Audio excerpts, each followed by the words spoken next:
بسم اللہ الرحمن الرحیم الحمد للہ رب العالمین وصلی اللہ علی محمد وآلہ الطاہرین ولعنۃ اللہ علی اعدائہم اجمعین الی قیام یوم الدین وقال اللہ تعالی وهو اصدق القائلین بقیۃ اللہ خیر لکم ان کنتم مؤمنین۔ موضوع گفتگو علائم ظہور امام زمان علیہ الصلاۃ والسلام، اور توجہ رہے کہ امام زمان علیہ الصلاۃ والسلام یعنی امام مہدی عجل اللہ تعالی فرجہ الشریف، جو رسول اللہ صلی اللہ علیہ وآلہ وسلم کے 12ویں خلیفہ اور امت مسلمہ کے 12ویں امام ہیں اور ان کی طیب و طاہر نسل سے ہیں، ان کے ظہور کی کچھ علامتیں ہیں کہ جب وہ دنیا میں دوبارہ ظاہر ہوں گے تو کچھ علامتیں ہیں، پہلے ہم ذکر کر چکے، کچھ علامتیں خاص ہیں اور کچھ علامتیں عمومی ہیں، اور عمومی علامتوں میں سے کچھ علامتیں ایسی ہیں کہ جن کا تعلق زمین و آسمان سے اور قدرت کے شاہکار سے۔ البتہ ان علامتوں میں سے بھی یعنی زمین و آسمان سے ریلیٹڈ جو علامتیں ہیں، کچھ علامتیں ایسی ہیں جو ظہور سے کچھ دن پہلے ہوں گی، اور کچھ علامتیں ایسی ہیں کہ جو ممکن ہے کہ کئی سال پہلے ظاہر ہو جائیں۔ اور پہلے بھی ہم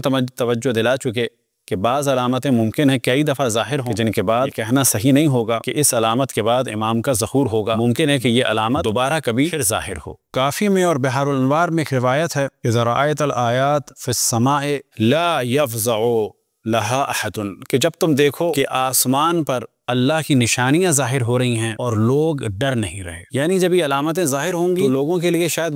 بالکل ایک نارمل سی چیز ہو اور لوگ اس سے خوف محسوس نہیں کریں گے۔ اسی طرح سے چاند گرہن کے بارے میں یاد رکھیں کہ چاند گرہن ہوتا ہے کہ جب چاند عروج پہ ہوتا ہے، یعنی 13، 14، 15، اور سورج گرہن اس کے بالکل برخلاف ہوتا ہے، یعنی یا شروع کی تاریخوں میں یا آخر کی تاریخوں میں۔ چاند گرہن، سورج گرہن کے بارے میں جو بعض بچے اگر سننے والے ہیں تو ان کی توجہ دلائیں کہ جب زمین اور سورج کے درمیان چاند واقع ہو جاتا ہے تو اس وقت سورج گرہن ہوتا ہے، اور جب چاند اور سورج کے درمیان زمین واقع ہو جاتی ہے تو اس وقت چاند گرہن ہوتا ہے، کیونکہ سورج کی روشنی زمین پہ پڑتی ہے اور چاند تک نہیں پہنچ پاتی۔ تو عموماً جو ہوتا ہے دنیا میں، عموماً جو ہمیشہ ہوتا ہے وہ یہ کہ سورج گرہن ان دنوں میں ہوتا ہے، یعنی شروع کی تاریخوں میں چاند کی، اور چاند گرہن ہوتا ہے 13، 14، 15 میں۔ تو روایتوں میں نقل ہوا ہے، آیتین تکونان قبل القائم لم تکونوا منذ اہبط اللہ آدم ابدا، کہ دو نشانیاں ایسی ہیں، آیتین تکونان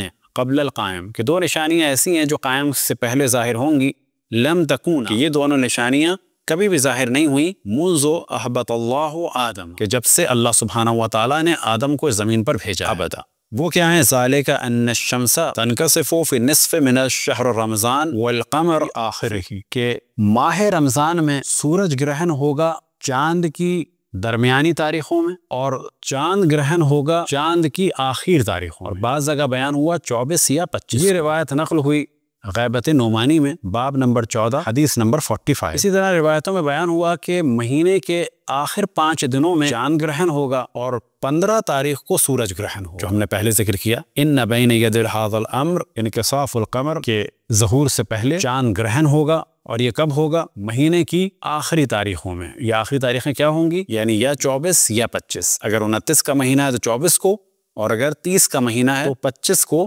چاند گرہن ہوگا، کہ جو ہمیشہ درمیان کے مہینے میں ہوتا ہے، یعنی درمیانی تاریخوں میں ہوتا ہے، اور 15 تاریخ کو جو ہے سورج گرہن ہوگا، اور یہ کب واقعہ پیش آئے گا؟ یہ واقعہ پیش آئے گا ماہ رمضان میں۔ اور اس واقعے کے بعد جو منجم افراد ہیں، منجم سے کیا مراد؟ جو ایسٹرونومسٹ ہیں، ان کا حساب کتاب ڈسٹرب ہو جائے گا۔ یہ روایت بھی نقل ہوئی غیبت نعمانی میں، باب نمبر 14، حدیث نمبر 46۔ ایک اور روایت کہ جو حتمی بھی ہے، اس میں بیان کر چکے، بعض روایتوں میں کہا گیا ہے کہ روایت حتمی ہے، اور لیکن ہم اسے بیان کر رہے ہیں کیونکہ ہمارا اس کا ٹاپک چل رہا ہے زمین و آسمان، ستاروں یا سیاروں یا سورج سے ریلیٹڈ جو علائم ظہور ہے، اور اس کو ہم دوبارہ ڈسکس کریں گے جب ہم صرف حتمی علامتیں بیان کریں گے، اور ان حتمی علامتوں میں سے ایک علامت ہے طلوع الشمس من المغرب۔ اب یہ سورج کا طلوع ہونا مغرب سے، آیا یہ ممکن ہے؟ یہاں پر کچھ احتمالات ہیں، اور کہا جا سکتا ہے کہ یہ ایسی چیزیں ہیں کہ ان کو فی الحال شاید کوئی نہ مانے۔ مغرب سے سورج کا ظاہر ہو، اب یہ ذہن میں رکھیں کہ مغرب ایک نہیں ہے، یہ ذہن میں رکھیں کہ مغرب ایک نہیں ہے، ہمیں ایک لگتا ہے مغرب، لیکن موسم کے اعتبار سے تھوڑے تھوڑے فاصلے سے ہوتا ہے، تو مغرب بھی مختلف ہیں اور مشرق بھی مختلف ہیں، اور اسی جانب قرآن مجید میں اللہ سبحانہ و تعالیٰ نے توجہ دلائی مشارق اور مغارب کہہ کے۔ اب وہ بالکل الگ موضوع ہے، لیکن اس وقت ہم ڈسکس کریں سورج اپنے مغرب سے ظاہر ہوگا۔ اب یاد رکھیں کہ سورج کا غروب ہونا جو ہے، وہ جہاں پر غروب ہوتا ہے اس جگہ وہ کہا جاتا ہے مغرب، یہاں سے سورج طلوع ہوگا، طلوع الشمس من مغربها، اپنے غروب ہونے کی جگہ سے وہ طلوع ہوگا۔ اب یہ کس طرح سے ممکن ہے کہ زمین کی گردش برعکس ہو جائے؟ اس کے بعد کیا مشکلات ہوں گی؟ یہ بالکل ایک سخت موضوع ہے۔ ایک احتمال یہ دیا جا سکتا ہے کہ ممکن ہے کہ ایک خاص خطے میں، ظاہر ہے کہ ایک وقت رات ہے، دوسری جگہ روشنی ہے، ایک وقت آئے کہ اچانک کوئی بہت بڑا شہاب ثاقب یا ایک ستارہ، کیونکہ سورج بھی ایک ستارہ ہے، اچانک نمودار ہو، اور وہ نمودار ہوگا اس جانب سے کہ دنیا والوں کو یہ لگے گا کہ سورج نکل آیا اپنے مغرب سے، اور زمین پر روشنی بھی ہو جائے گی اس خطے میں کہ جہاں پر وہ ظاہر ہوا ہوگا، لیکن وہ ظاہر ہوگا یعنی زمین کے مدار میں جب داخل ہوگا تو ایسا لگے گا جیسے کہ وہ مغرب سے سورج نکل آیا اور سورج کی طرح وہ چمک رہا ہوگا۔ اب ممکن ہے کہ یہ واقعہ پوری دنیا میں ہو، اور ممکن ہے کہ یہ واقعہ فقط مڈل ایسٹ میں ہو، اور زیادہ امکان قوی یہی ہے کہ پوری دنیا میں کم سے کم ایک دفعہ یہ ضرور ہوگا، اور اس کے بعد ممکن ہے کہ یہ شہاب ثاقب یا یہ ستارہ بڑی تیزی سے زمین کے مدار سے نکل جائے۔ تو یہ ایک احتمال ہے، اور اس کی بھی توجیحات ہو سکتی ہیں۔ اب بعض مومنین کہ جن کا شعبہ ایسٹرونومی ہو وہ اس پہ دقت کریں اور کیلکولیشن کریں کیا ایسی چیزیں پاسبل ہیں۔ اسی طرح سے روایت میں نقل ہوا، امام رضا علیہ السلام سے روایت نقل ہوئی، وَيَرَوْنَ بَدَنًا بَارِزًا نَحْوَ عَيْنِ الشَّمْسِ، یہ روایت نقل ہوئی غیبت شیخ طوسی میں کہ چاند کے بالکل وسط میں ایک بالکل واضح نظر آئے گا جسم، بدنن بارزن، بارز کہا جاتا ہے بالکل واضح۔ اس روایت کو بعض دفعہ وہابی مس یوز کرتے ہیں، اس طرح سے مس یوز کرتے ہیں کہ اصل روایت کل یہی ہے، وَيَرَوْنَ بَدَنًا بَارِزًا نَحْوَ عَيْنِ الشَّمْسِ، شمس یعنی سورج کے بالکل بیچ میں یا سورج میں بالکل واضح نظر آئے گا ایک بدن، واضح بدن نظر آئے گا۔ اب بارز کے معنی ہے واضح، لیکن وہ فتنہ کرنے کے لیے کہتے ہیں کہ شیعوں کے یہاں یہ روایت ہے کہ معاذ اللہ ان کا امام سورج میں برہنہ نظر آئے گا۔ اب وہابی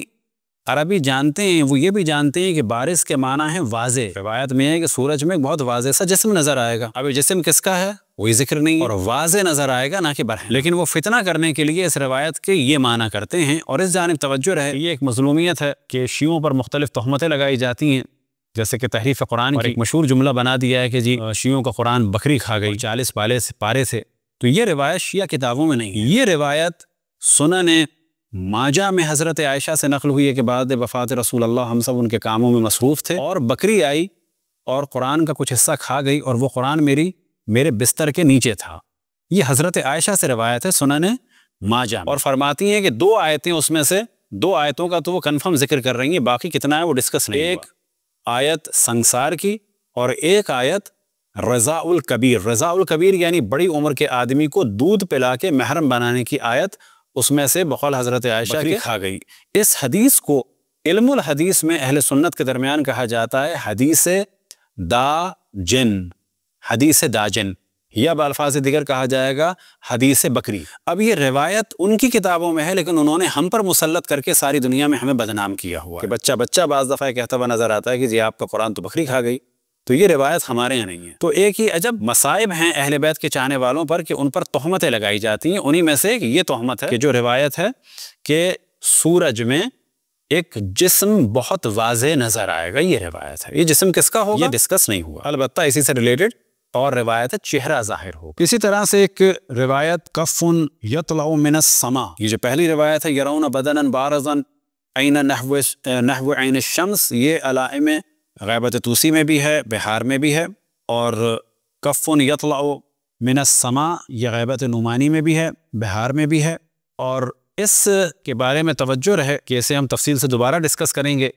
کہ اگر آپ گوگل میں جا کے سرچ کریں دا ہینڈ آف گاڈ کے نام سے، تو ناسا کی ویب سائٹ میں بھی ہے، اگر آپ گوگل کریں گے تو وہاں بھی آپ کو نظر آئے گا 2009 میں ایک ہاتھ نظر آیا آسمان پر کہ جو عام دنیا والے نہیں دیکھ سکے۔ اب یہاں پر ہم ڈسکس کریں گے کہ اس روایت سے کیا مراد ہے، یعنی آسمان پر ایک ہاتھ نہیں، معذرت، آسمان پر ایک ہتھیلی ظاہر ہوگی، کف کے معنی ہے اتنے حصے کے، یعنی ایک ہتھیلی ظاہر ہوگی یا پنجہ ظاہر ہوگا۔ تو ناسا کی ویب سائٹ پر بھی یہ چیز ہے، اور اگر آپ گوگل کریں تو 2009 آسمان پر مختلف سیاروں اور ستاروں کے جھرمٹ کے ذریعے سے ایک اس طرح سے بالکل ہاتھ بنا ہوا ظاہر ہوا 2009 میں، اس کو آپ سرچ کر سکتے ہیں، ہینڈ آف گاڈ کے نام سے۔ اب یہاں پر ہم ڈسکس کریں گے کیا یہ ہاتھ اس دنیا کے دیکھنے والوں کو بغیر کسی دوربین کے اور کسی آلے کے نظر آئے گا، یہ مراد ہے روایت میں، اور بظاہر ایسا ہی لگتا ہے کہ اس دنیا میں سب کو نظر آئے گا، اور ممکن ہے کہ جو ناسا کو نظر آیا ہے ہاتھ، اور اس ہاتھ کا انہوں نے نام رکھا ہے دا ہینڈ آف گاڈ، ممکن ہے وہ مراد ہو۔ تو یہ علامت ظاہر ہو چکی، لیکن اگر یہ حتمی ہے تو اب تک امام کا ظہور نہیں ہوا۔ پس ہمارا خیال خود ذاتی ہے